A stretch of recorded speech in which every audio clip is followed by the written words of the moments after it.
I'm Paul Hankins. I'm Trevor Hankins. And we're the three co-creators, what we hope will be everyone's favorite comic book, Power Squared. We're here to our weekly video. We're joined by Trevor, who is our not only one of the co-creators, but also the letterer. And so we're here. He's here to talk about Return to Zombie Island, which we'll get to later. Yeah. But first, we want to give you kind of an update on how things are going with Power Squared. We had 4 pages from Trevor, since he's here, lettered on issue number 12 earlier this week, and that's about it. Sometimes there are lulls in the production, and this is one of those lulls. Yes. Any update, big or small? Any update, big or small, we'll bring right to you. Okay. We'll want to mention that the thumbnail, if you've watched this, is about one of the T-shirts that we're going to offer in the Kickstarter that we'll do any day now. The T-shirt is a kind of if you read our newsletter, it's sort of a slightly different version of what we had in an earlier newsletter, The Hound Dogs Howl, which you're of course welcome to join and read. But that's one of the T-shirts that we're going to offer. We're also going to offer one that is the full mascot. We ended our little naming contest about a week or so ago. We nicknamed the mascot Elvis. That's right. But we also had a really good suggestion for another name, and we had to incorporate that. So he is now Elvis the Howler. Right. And he'll come if you call Elvis or Howler or Elvis the Howler, because he's a good dog. He responds either way. That's right. So he'll come. So Elvis the Howler, we're going to call the T-shirt. It's the mascot in full, football regalia. And that will also be one of the Kickstarter tier rewards that we'll have. And we'll have many, and we'll get into that when we get around to doing the Kickstarter. Yes.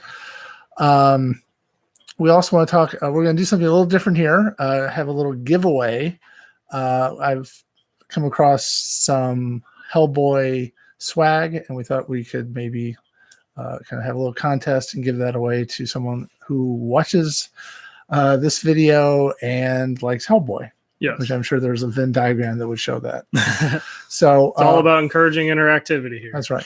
So one of the things we have for you is a Funko from the recent Hellboy movie. And we have a poster from the same movie. Is it backwards or is it right way? It's one of those 2-sided movie posters that you see on like bus benches and things like that. Yeah, like a marquee poster. Yeah, we can shine a light through it. And then we also have, if that's not enough, and gosh, shouldn't it be, we have a 16-month 2020 Hellboy calendar.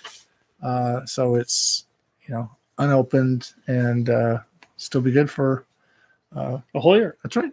So how can you win this? You're asking. Well, you can win it if you have listened to this is where we kind of cross promote ourselves. If you've listened to On the Air with Power Squared number 7, which is available on Podbean and on iTunes, Apple Podcasts. Yes. And there's 2 numbers that we mentioned at the end of that podcast. If you send us those 2 numbers in an email to info@powersquaredcomicbook.com, which will have a link below as well, you can win these items. Yeah. So the first person that sends us the 2 numbers that we mentioned at the end of On the Air with Power Squared number 7 to info@powersquaredcomicbook.com will win the Hellboy merch. That's right. So it's a pretty cool little, giveaway just because we like you. So Trevor is here partly because we wanted to talk, not only is he always welcome, but we're here to talk about a recent, viewing that we had. Yes. Of Scooby-Doo Return to Zombie Island. The newest direct-to-video Scooby-Doo movie. Right. Every October on Trophy Unlocked, we look at horror films. Yes. Being the season.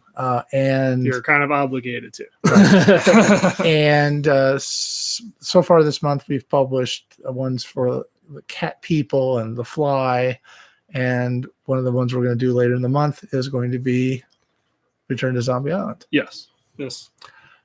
So about a year ago, we watched Scooby-Doo on Zombie Island. And that was 20 years old? Yeah.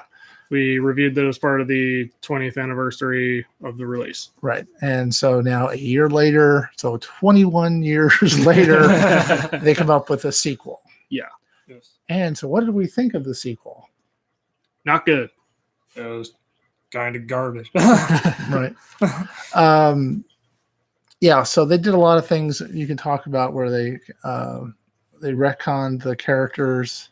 Yeah, they compared to Zombie Island, where it was darker and more mature, and we got to see the gang as adults and dealing with adult situations and real monsters.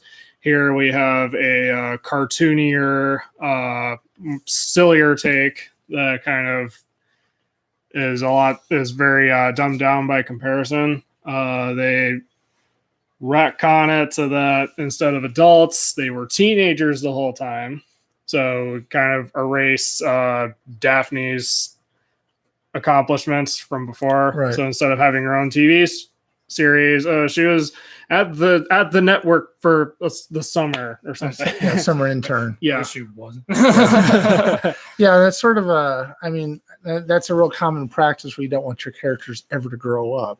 Yeah. Especially in really a lot of animated stuff. People never get beyond the age you first see them as. Yeah. But it was interesting that they did something kind of interesting with them on Zombie Island to sort of show them as adults than to just sort of, well, yeah, that never happened. Yeah. It was a little not good. And the story was sort of convoluted Yeah.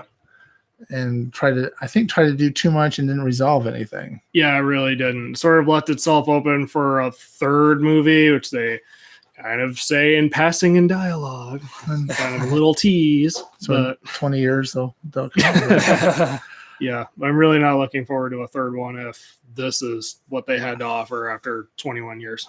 Right. Anything you want to mention?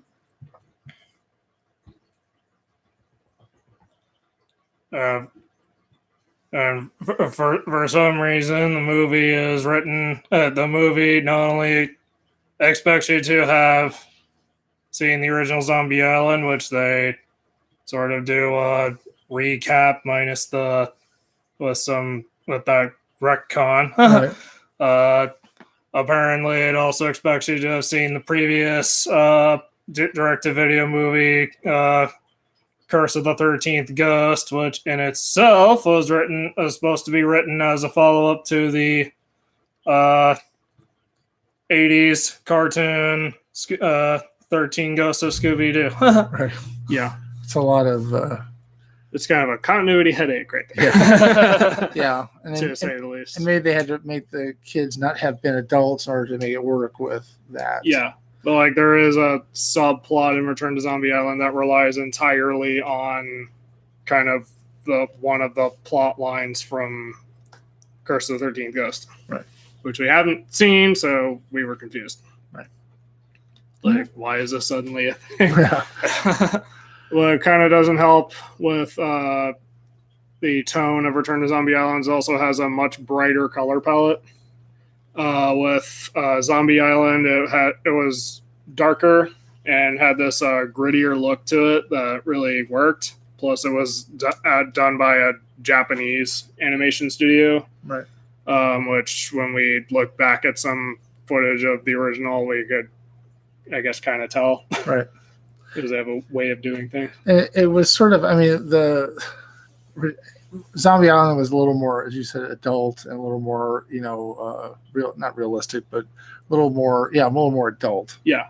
That it kind of dealt with sort of them as adults, and the situation seemed more real. Yeah, and there were higher stakes. Right. But in this case, they kind of revert back to it being kind of cartoony, and they have that sort of. It's a dude in a mask. Yeah, and you darn kids, and they have like kind of songs that are just like don't seem to be right for the mood or whatever they're setting up. It's just these poppy kind of fluffy nothings. It's like instead of something kind of, I guess you could say, edgy and alternative, like It's Terror Time Again, which is an absolute banger of a song.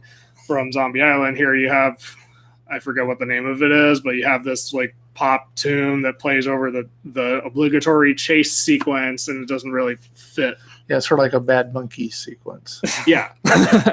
And then, of course, it has a brighter color palette, like I mentioned, which just makes it more cartoony. Makes it more in line with the cartoon as opposed to being in line with the the Yes, the original movie. yeah. There you go. If I could just say that. That's usually what it would be. All right. So, anything else we want to mention about Return to Zombie Island besides don't watch it? Why would we're also kind of iffy on who they cast as Velma. Yeah, Kate Micucci. We know her. We know her for her. Yeah, two of us know her for her role as Webby Vanderquack on DuckTales, as kind of a reference for her voice acting ability. Velma Velma here also has kind of an obsession with solving mysteries, so we couldn't not think of Webby to that degree. But they also made Velma like too much of a skeptic. Mm-hmm. Like she tries to. In Zombie Island, she accepted that the monsters were real. Here, she tries like a bit too hard to rationalize it. Okay. Just doesn't Work. Yeah, it doesn't work. Wow. Okay, so this is one of the things we've been doing on the show recently is talking about movies that we've seen or movies that we're going to review on Trophy Unlocked. Yeah. If people are interested in other movies, such as upcoming next week, will be a review of The Banana Splits movie, the classic, which we'll try to talk about here. Yes. So if you're interested in that, please leave us a comment. Yes. And we'll probably talk about it anyway, but that would be sort of the encouragement we need to talk about it. All right. So anything else we want to talk about this week? I think that's about it. Okay. So if you like this video, leave a like. Subscribe if you want to see more. Ring that notification bell if you want to see exactly when these videos go up. And please be sure to leave a comment if you have any suggestions on what you want to see us talk about on this show. Right. Aside from the comic, of course, or if you have any suggestions on how we could make improvements in general. Right. Okay. So until next week, I'm David Hankins. I'm Paul Hankins. I'm Trevor Hankins. And this has been a week in Power Squared.